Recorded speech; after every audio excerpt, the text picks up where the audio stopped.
మాటల ద్వారా మాట్లాడుతున్నాడు తెలుసా?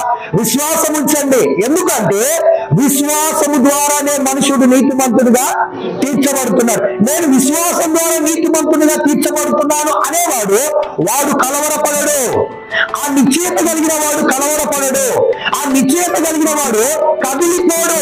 ఆ నిశ్చయత కలిగిన వాడు ఎన్ని రకాల బోధలు విన్నా, ఎన్ని రకాలైనటువంటి మాటలు విన్నా, ఎన్ని రకాలుగా ప్రలోభాలకు గురైనా అతను కలవరపడడు. ఎందుకంటే అతడు క్రీస్తు యేసునందు విశ్వాసం ఉంచి విశ్వాసం ద్వారా నీతిమంతుడిగా తీర్చబడ్డాడు అనే నిశ్చయత అతనుకుంది కాబట్టి అతను కలవరపడడు.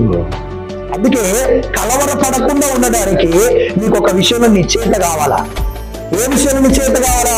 నేను క్రీస్తునందు విశ్వాసం ఉంచి నేను నీతిమంతునిగా తీర్చబడ్డాను అని రూఢిగా నమ్ముతున్నాను, నేను బలముగా నమ్ముతున్నాను.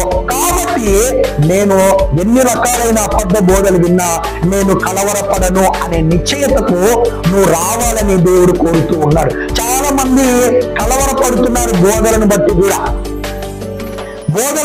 ఏం చేస్తున్నారు? కలవరపడిపోతున్నారు.